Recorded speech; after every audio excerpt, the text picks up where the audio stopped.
చిన్న చిన్న జంతువులు ఏం చేస్తాయంట? ఎందుకు ఎందుకు మరొకసారి చెప్పండి. కాబట్టి సంఘము ఒక భయంకరమైన జంతువులకు సమానం. కాబట్టి సంఘం అంటే అధికారి కానీ నాయకుడు కానీ ఖచ్చితంగా స్పందిస్తాడు, రెస్పాన్స్ ఇస్తాడు. కాబట్టి సంఘాన్ని గౌరవించే బాధ్యత ఎవరిదంటే సంఘంలో ఉండే సభ్యులందరినీ బాధ్యత. సమయానికి రావాలంటే రావాలి. ఈ కార్యక్రమం చాలా వరకు గుర్తించాలి. ఆంధ్ర రాష్ట్రంలో ఎన్నో చోట్ల నేను లేఖలు ప్రాబ్లాలు ఫేస్ చేస్తున్న కుటుంబాలు, చాలా కుటుంబాలు వెళ్ళాను అనమాట ల్యాండ్ విషయంలో. అలాగే ఫ్యామిలీ విషయాలు కూడా ఎక్కువ వెళ్ళాను. రాష్ట్రంలో ఎన్ని చోట్ల తిరుగుతున్నామంటే అన్ని చోట్ల ఇంతకుముందు ఒక అబ్బాయి ఉన్నాడు ఆయనకంటే తిరిగేవాళ్ళు, కానీ ఇప్పుడు ఒంటరిగా తిరుగుతున్నాను. కానీ ఇవన్నీ కాదు. కానీ సబ్జెక్ట్ ఏంటంటే సంఘాన్ని నిలబడుకోవాలంటే మనం ఏం చేయాలంటే మన వాళ్ళకి ఎవరైనా ప్రాబ్లం వస్తే వెంటనే స్పందించేది నేర్చుకోవాలి. వానికి జరగాల్సిందేలే, వాడు అలాంటి వాడలే అనేది కాదు. నువ్వేంటనేది ఎదుటి వ్యక్తి దగ్గర నువ్వు రుజువు చేసుకోవాల్సిన సమయం వచ్చింది. ఎందుకంటే నిన్ను హేళన చేసి పక్క పెట్టించు, అతనికి సమయం వచ్చింది, నీ మంచితనాన్ని తనకు చూపించు. అప్పుడే సంఘం నిలబడతారు, అప్పుడే నీ యొక్క సమస్యలకు పరిష్కారం దొరుకుతుంది. ఇది లేకుండా సంఘంలో చేరిన మాత్రాన సంఘంలో నీకు మేలు జరగదు, సంఘం పెట్టిన వాళ్ళు కూడా మీకు మేలు చేయదు. ఈ సిద్ధాంతాన్ని ఖచ్చితంగా ప్రతి ఒక్కరు పాటించాలి. సంఘంలో ఐక్యత లేకపోయినా, నమ్మకం లేకపోయినా, సంఘంలో చెప్పిన క్రమాలు లేకపోయినా సంఘం నిలబడలేదు.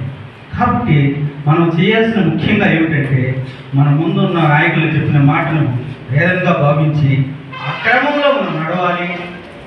ఆ సిద్ధాంతాన్ని మనం పాటించాలి. దానిలో మనం తెలుసుకోవాల్సిన చాలా మూల్యమైన విషయాలు ఉన్నాయి.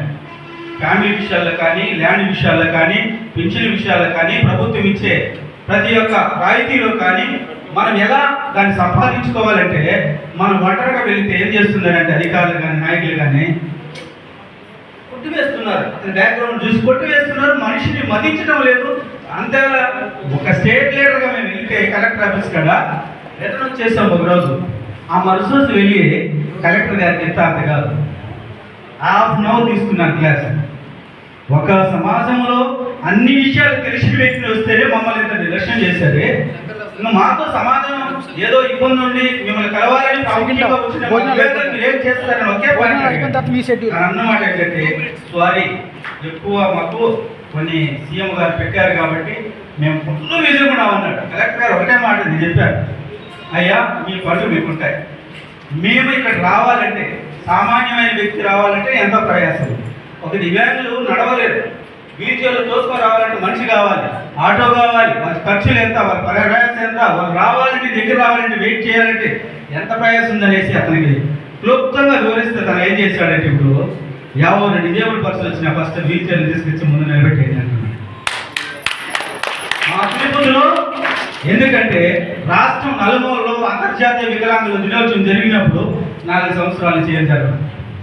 ఈ సంవత్సరం పీడబ్ల్యూ ఫెడరేషన్ వెళ్ళి ఖచ్చితంగా కలెక్టర్ గారితో మాట్లాడాము. ఏమని మాట్లాడాము? అయ్యా ప్రతి సంవత్సరం ఆటల పోటీలు పెట్టి మంచి బహుమతులు ఇచ్చి ఎంకరేజ్ చేసి 3 రోజులు పండుగ వాతావరణం జరిపేవారు. మాకు ఆ యొక్క ఆనందమే లేదు. అంతర్జాతీయ వికలాంగుల దినోత్సవం వేరే గొప్పగా పోటీ పెట్టేస్తున్నారు, తూతులు మాత్రంగా జరిపేస్తున్నారు, ఎవరో డొనేషన్ ఇస్తే భోజనం పెట్టేస్తున్నారు, ఎవరో ఏదో కిట్లు ఇస్తే ఇచ్చేస్తున్నారు, ఎవరో సార్లు ఇస్తే కప్పేస్తున్నారు, వచ్చిన పని మనకి ఆడ అయిపోతుంది. ఇది కరెక్ట్ కాదు.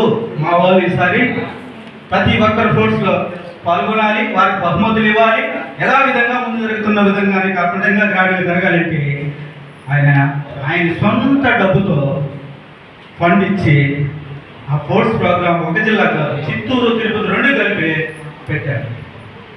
ఎందుకు పెట్టారు? మనం అడిగే క్రమంలో అడిగితేనే అధికారులు కూడా స్పందిస్తాడు. ఆయన వెంటనే స్పందించాడు. రెండోది వచ్చి ప్రతి ఒక్క ఏదో ఇట్లా హాల్ తీసుకుంటే దాని బాడీ అని చెప్పారు. వద్దు, మా కలెక్టర్ ఆఫీస్లో 300 మంది పడతారు, ఇదే చోటులో మేము జరుపుకుంటామన్నాం.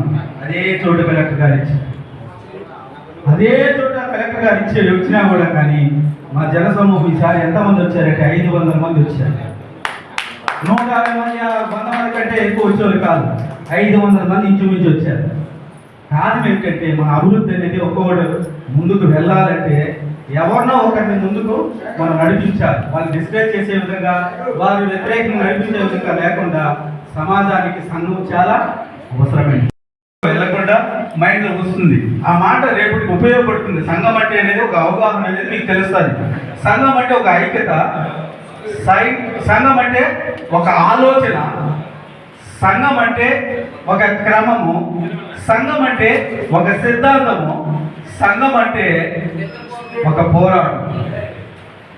అందరి కోసం ఒకరు కలిసే పోరాడినట్టుగా సంఘం ముందుకుంటుంది. అది గుర్తించాల్సిన విషయం ఏంటంటే, అందరూ గుర్తించాల్సిన విషయం ఏంటంటే, సంఘం అంటే ఐక్యత లేదే జరగదు. సంఘ క్రమాన్ని, సిద్ధాంతాన్ని గౌరవించబోతే సంఘం ముందుకు వెళ్ళలేదు. ఈరోజు ఇంత